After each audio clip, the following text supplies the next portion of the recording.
नमस्कार. वाचाल तर वाचालच्या या कार्यक्रमामध्ये आपलं सगळ्यांचं मनपूर्वक स्वागत. आज आपण भेटणार आहोत एका नव्वदीतील तरुणीला. होय, आपण भेटणार आहोत प्राध्यापक यास्मिन शेख यांना आणि त्यांच्याशी आपण बोलणार आहोत मराठी भाषेतील व्याकरणाविषयी. त्यांनी जी दोन अत्यंत महत्त्वाची पुस्तकं लिहिली आहेत भाषेतील एकूण बदलांसंदर्भात मला त्यांच्याशी बोलायचं आहे. आणि माझा पहिला प्रश्न तुम्हाला आहे शेख मॅडम, की एकूण आत्ताचं जे मराठी व्याकरण आहे, आत्ताची मराठी भाषा आहे आणि तुम्ही जेव्हा शाळेत होतात त्यावेळेसची मराठी भाषा, त्यावेळेसचं व्याकरण, या दोन्हीकडे तुम्ही कसं बघता? मी शाळेमध्ये असताना किंवा महाविद्यालयामध्ये असताना मराठी भाषेमध्ये इतके इंग्लिश शब्दही नव्हते. बरोबर. हिंदीचाही प्रभाव कुठल्याही प्रकारचा मराठी भाषेवर झालेला मला तरी काय आठवत नाही. आणि लोक मराठीच बोलायचे. खरं म्हणजे ब्रिटिशांचं राज्य असूनही इंग्लिश शब्दांचा इतका वापर होत नसे जितका आता होतो. त्यामुळे भाषेचं एक सुंदर स्वच्छ असं स्वरूप त्यावेळेला पाहायला मिळायचं. त्यावेळेचे लेखक होते प्रामुख्यानं नासी फडके, वि स खांडेकर, गत्रम खानोलकर, अनंत काणेकर. आणि त्यांचं लिखाण जे होतं ते इतकं स्वच्छ असायचं. त्याच्यामध्ये मला आठवत नाही की एक तरी इंग्लिश शब्द होता किंवा काय, नसावाच बहुतेक. आणि दुसरं मला जाणवलं ते असं की ते अतिशय नियमांना धरून लिहिलेलं असायचं. म्हणजे मला आठवतं की मी फारसं की तेव्हा व्याकरण शिकले नव्हतेच, पण तरीसुद्धा मी अतिशय शुद्ध लिहित असे. तुमच्या घरातूनच ते संस्कार होते भाषेविषयीचे? थोडं वेगळं सांगते तुम्हाला की माझे वडील होते PWDमध्ये.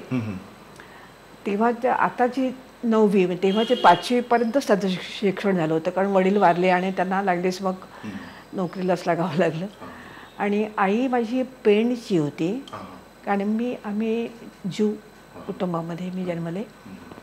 तर आई 4थीपर्यंत शिकली होती. त्याच्यापुढे तिला शिकवलं नाही, कारण आर्थिकदृष्ट्या शक्य नव्हतं. पण ती अतिशय बुद्धिमान होती. आणि लग्न झाल्यानंतर माझ्या पप्पांच्या लक्षात आलं की हिला खूप आवड आहे शिक्षणाची. म्हणून त्यांनी इंग्लिश शिकवण्यासाठी सुद्धा एक त्यावेळेला बाई म्हणजे शिक्षिका नेमल्या होत्या. आणि पप्पा असं सांगायचे की त्या बाई ज्या शिकवायच्या ना त्या तर त्या पूर्ण करायचीच माझी आई, पण त्याच्याही पुढचं वाचून ठेवायचे. हां, जरी कोणी वाचा म्हणून जरी सांगितलं नाही तरी आम्ही वाचतच होतो. आणि त्या वाचनाचा मला असं वाटतं की अनुकूल परिणाम माझ्यावर झाला असावा किंवा आमच्या सर्व बहिणींच्यावर झाला. म्हणजे आपल्या कार्यक्रमाचं शीर्षक सुद्धा तेच आहे की वाचाल तर वाचाल. वाचनाची ती इतकी आवड निर्माण झाली होती. आणि कधी कधी पप्पा म्हणजे रागवायचे की अभ्यास सोडून आम्ही वाचत बसायचो. मग पप्पा ऑफिसमध्ये गेले की मग वाचायचं सुट्टीच्या दिवशी. आणि ते कारण ते मोटरसायकलवरती किंवा कारमध्ये यायचे, तर आवाज झाला की लागलीच पुस्तक उचलून ठेवायचं, लपवून ठेवायचं आणि अभ्यासाचं पुस्तक उघडायचं. असे प्रकार आम्ही केलेले आहेत. पण वाचनाचा खूप चांगला असा संस्कार त्या लहान वयातच झालेला आहे. निश्चितच. म्हणजे वाचनातून तुमच्यावर भाषेचे संस्कार होतात. भाषेचे जे संस्कार बालपणामध्ये जे होतात ते अधिक दृढ राहतात. आणि तुम्ही 90वीत आहात तरी सुद्धा अंतर्नाद हे जे दर्जेदार प्रकाशन आहे त्याचं तुम्ही सगळं व्याकरणविषयक सल्लागार तुम्ही आहात, त्याच्यामध्ये तुमचं तुम्ही कॉन्ट्रिब्युशन देता, त्याच्यात तुमचं योगदान देता.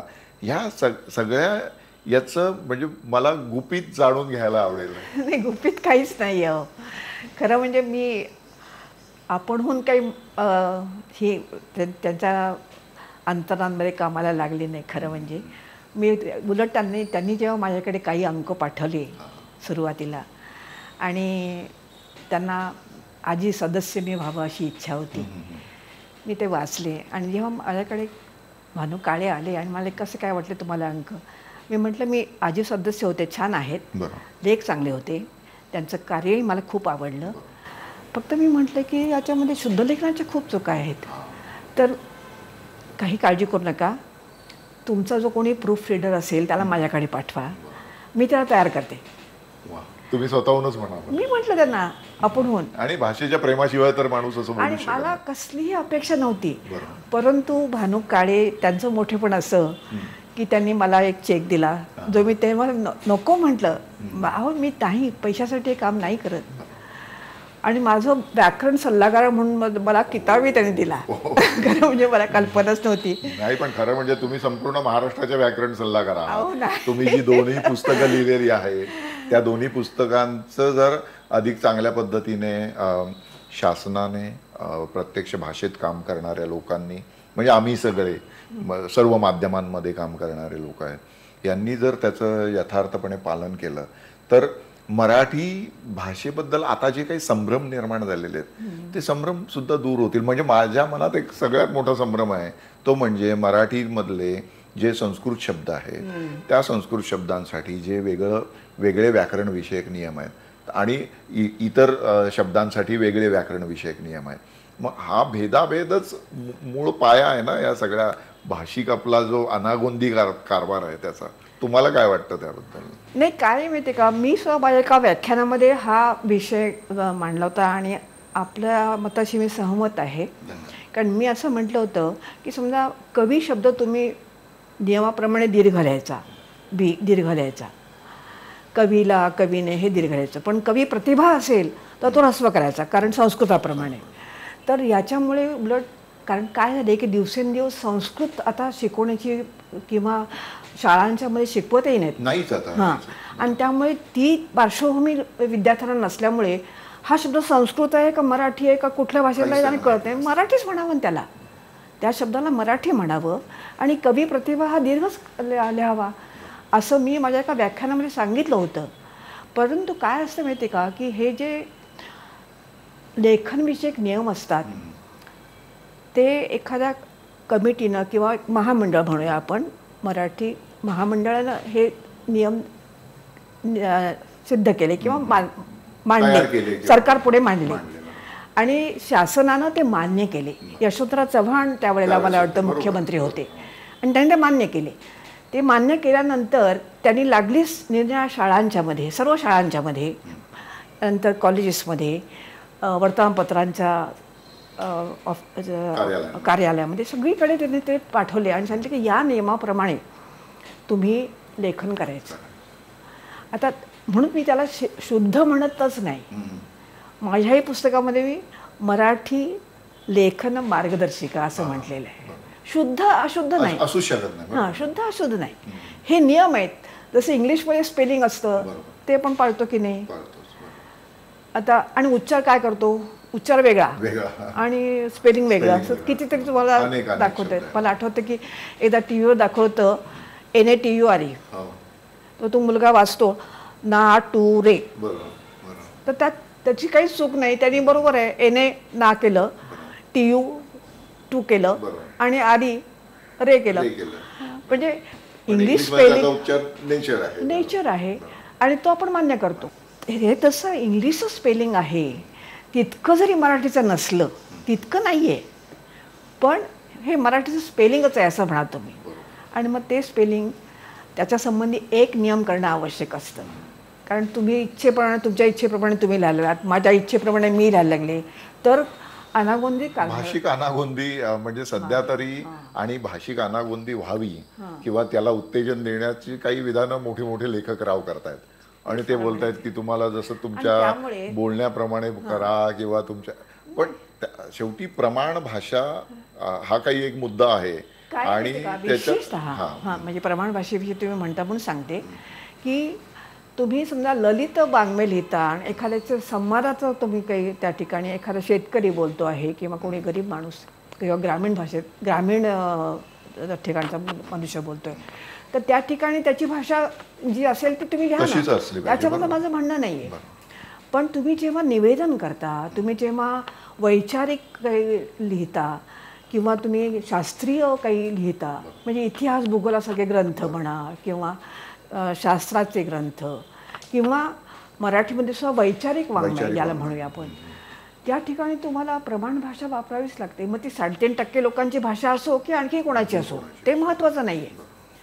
काही लोकांनी याला अशा प्रकारचं एक म्हटलेलं आहे की का म्हणून आम्ही मान्य करायची 3.5% लोकांची भाषा आहे हे का मला आठवतं की साहित्य संमेलनामध्ये एका प्राध्यापकांनीच म्हटलं होतं आणि मात्र ते सगळं भाषण त्यांनी प्रमाण भाषेतच केलं म्हणजे त्याच्याशिवाय तुमचं काय म्हणणं आहे आम्हाला कसं कळणार सगळ्यांना कळणं शक्य नाही कारण काय आहे की ह्या ज्या ग्रामीण बोली आहेत त्यांचं तुम्हाला स्वतः पूर्णपणे ज्ञान झाल्याशिवाय तुम्हाला ती भाषा संपूर्णपणे आकलन होत नाही. प्राध्यापक यास्मिन शेख यांच्याबरोबर सुरू असलेली आपली चर्चा अशीच पुढे सुरू राहणार आहे. पुन्हा एकदा भेटूया छोट्याशा ब्रेकनंतर.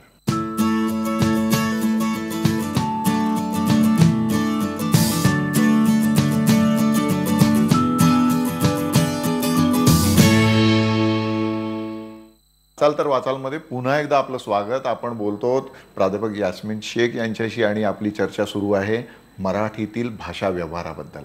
आपल्याकडे आपण आता महाराष्ट्र जर आपलं बघितलं तर अहिराणी असेल, मालवणी असेल, वराडी असेल, झाडीपट्टीतली असेल, अनेक बोलीभाषा आहेत. या बोलीभाषांनी मराठीला समृद्ध केलेली आहे. पण आत्ताची जर स्थिती बघितली, आम्हा लोकांना सतत फिरावं लागतं पूर्ण वेगवेगळ्या प्रदेशांमध्ये, तर तिथे गेल्यानंतर या बोलीभाषा बोलणारे लोक शोधून सापडत नाहीत किंवा शोधावे लागतात. तर 15-20 वर्षापूर्वी अशी परिस्थिती होती की बसस्थानकावर या बोलीभाषा कानावर पडायच्या. आता ते पडत नाहीत. मग लोक कोणती भाषा बोलतात? प्रमाण भाषेकडे वळलेले आहेत सगळे. पण तुम्हाला एक सांगू का, प्रमाण भाषा ही सुद्धा एक संकल्पना आहे बरं का, म्हणजे कॉन्सेप्ट याला म्हणूया आपण.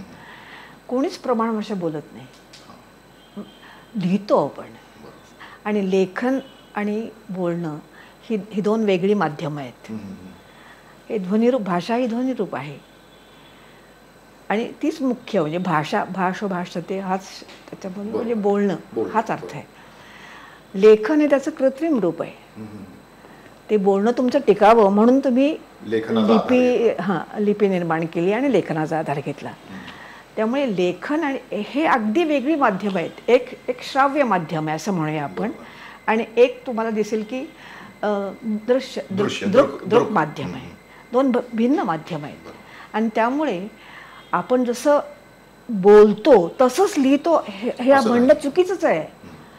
म्हणजे पुष्कळांना असं वाटतं की मराठी भाषा द मोस्ट फोनेटिक लँग्वेज चुकीचं आहे. कारण मला आठवतं मी जेव्हा अमराठी मुलांना मराठी शिकवते, मुलं म्हणजे मोठे मोठे शाळेमधले शिक्षकच होते. हो, कुठे? मुंबईला असताना SIS कॉलेजमध्ये मी असताना. SIS तर ते पूर्ण दाक्षिणात्य लोकांची. हो, म्हणजे SIS तेव्हा ते साऊथ इंडियन सोसायटीचं कॉलेज होतं आणि मराठी पण होता तिथे, कारण शिवू भागवत होते आणि आम्ही सुरुवातीला. मग तुम्हाला आश्चर्य वाटलं, पहिल्यांदा BA ला फक्त एकच विद्यार्थी होता. इथून ती सुरुवात झाली होती. पण आम्ही शिकवलं आणि गंमत अशी की तो मुलगा जो होता तो कधी कधी यायचा आणि कधी कधी यायचा नाही. मग मुलगा नाही आला तर सुट्टी तुम्हाला असं असेल? हो, आम्हाला सुट्टी. पण त्यामुळे गंमत अशी झाली की परीक्षेच्या 6 मे परीक्षा होती, त्याच्या आधी जवळजवळ तो 15 दिवस आलाच नाही. तेव्हा भागवत म्हणाले की तो पेपर नाही काढायचा. कशाला काढायचे 20 पेपर्स, 3 पेपर्स कशाला काढायचे? आम्ही काढले नाही आणि तो परीक्षेला नेमका आला आणि म्हणाला मी आलेलो आहे. माझ्याकडे तो आला. मी म्हटलं मी काय करू? भागवत होते त्यांना मी म्हटलं हो हा बघा आलेला आहे, पण हा म्हणतो मला पेपर पाहिजे आणि पेपर आपण काढला नाहीये. भागवत त्यांना जमलं मात्र. तुम्ही 90च्या तरुण आहात तर तुम्ही या सगळी स्थित्यंतर तुम्ही बघितलेली आहे, बरोबर? स्वातंत्र्यानंतरच्या काळामध्ये इथला जो अभिजन वर्ग होता त्या अभिजन वर्गाला ज्याची आधीच ब्रिटिश राजव्यवस्थेची जवळीक झालेली होती आणि त्यांनी ही जी ब्रिटिश जीवनमूल्य होती, भाषेपासून भाषा, भोजन आणि भूषा. डॉक्टर राममनोहर लोहिया त्यांच्या व्याख्यानांमध्ये सातत्याने सांगायचे की आमच्या अभिजनांनी त्यांचं भोजन घेतलं, त्यांची भाषा घेतली आणि त्यांची भूषा घेतली, म्हणजे वेशभूषा, केशभूषा घेतली आणि त्याच्यामुळे त्यांचं अनुकरण समाजातल्या इतर वर्गाने करायला सुरुवात केली. आणि आता मी बघतो की तोच अभिजन वर्ग मराठी भाषेबद्दल आग्रही असलेला दिसतो. तर गंमत वाटते माझ्यासारख्या अभ्यासकाला की हे काय आहे, म्हणजे तुम्हाला काय वाटतं त्याबद्दल? मी काय म्हणते, तुम्ही पोशाख घ्या, तुम्हाला जो आवडेल तो. पोशाखाबद्दल कोणी असं म्हणू नये की ह्याने अमुकच पोशाख का केला. ज्याला जो आवडेल तर त्याने करावा असं माझं स्पष्ट मत आहे. त्याच्यावर प्रश्न नाही.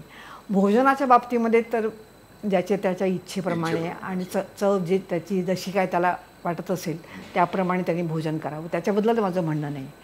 पण भाषेच्या बाबतीमध्ये तुम्ही भारतातले म्हणता, महाराष्ट्रातले म्हणता आणि मराठी येत नाही, याला काय अर्थ आहे? या ठिकाणी येऊन स्थिर झालेले जवळजवळ 40-50 वर्ष महाराष्ट्रात राहणारे त्यांना सुद्धा मराठी येत नाही हो. आणि त्यांना अभिमान वाटतो त्याचा. नाही, त्यांना अभिमान नाही, आपल्याला त्यांना आपण त्याच्याशी हिंदीमध्ये बोलतो किंवा इंग्लिशमध्ये बोलतो का? बंगालमध्ये काय होतं बघा, ते बंगालमध्ये जा, ती माणसं फक्त बंगाली बोलतात. तुम्ही कुठलीही भाषा बोलली तर त्याला ते उत्तर देत नाही, तुम्ही बंगाली बोला. पण हे तुमचं म्हणणं म्हणजे शिवसेना किंवा राज ठाकरे प्रमाणे वाटतं.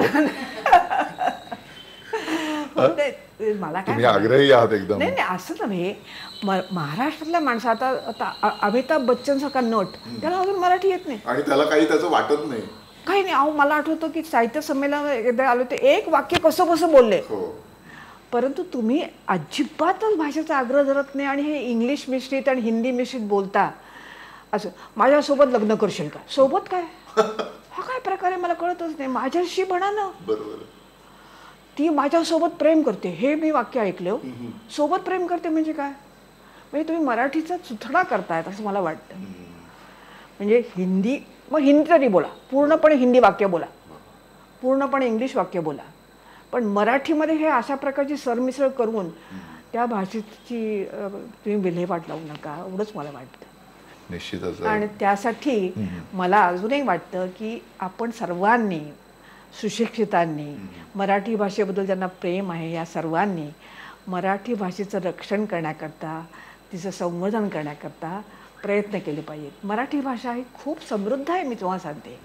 त्यापेक्षा तुम्ही रक्षण करा तिचं आणि ती अधिकाधिक समृद्ध करा, लोकप्रिय करा, असं मला वाटतं. प्राध्यापक यास्मिन शेख यांच्याबरोबर सुरू असलेली आपली चर्चा अशीच पुढे चालू राहणार आहे. पुन्हा एकदा भेटूया छोट्याशा मध्यंतरानंतर.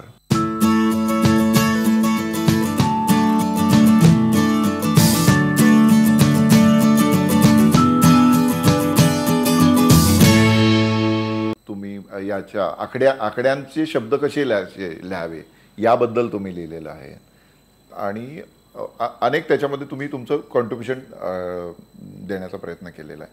तर हे सगळं करत असताना तुम्ही आधी कोणत्या ग्रंथांचा आधार घेतला होता? ग्रंथांचा आधार घेतला असं मला वाटत नाही, कारण सरोजिनी वैद्य ह्या जेव्हा राज्य मराठी विकास संस्थेच्या अध्यक्षा होत्या तेव्हा त्यांना असं वाटलं की मराठीचे हे जे 18 नियम आहेत, शुद्ध लेखन नको म्हणूया, लेखन विषयक जे नियम आहेत त्याचं स्पष्टीकरण मी करावं, म्हणून त्यांनी मला हे पुस्तक लिहायला सांगितलं.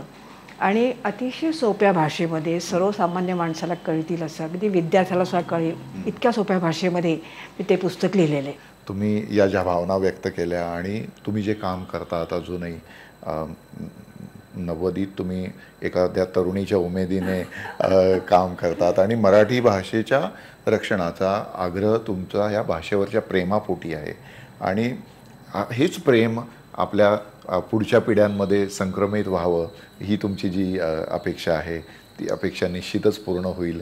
आणि मी इथेच थांबतो. वाचाल तर वाचालमध्ये तुम्ही आलात आणि तुमचे विचार इथे मांडलेत. मी पुन्हा एकदा मनपूर्वक तुम्हाला धन्यवाद देतो आणि तुमच्या 100रीसाठी माझ्या आधी शुभेच्छा देऊन ठेवतो. त्या दिवशी सुद्धा आपण पुन्हा वाचाल तर वाचालसाठी भेटूया.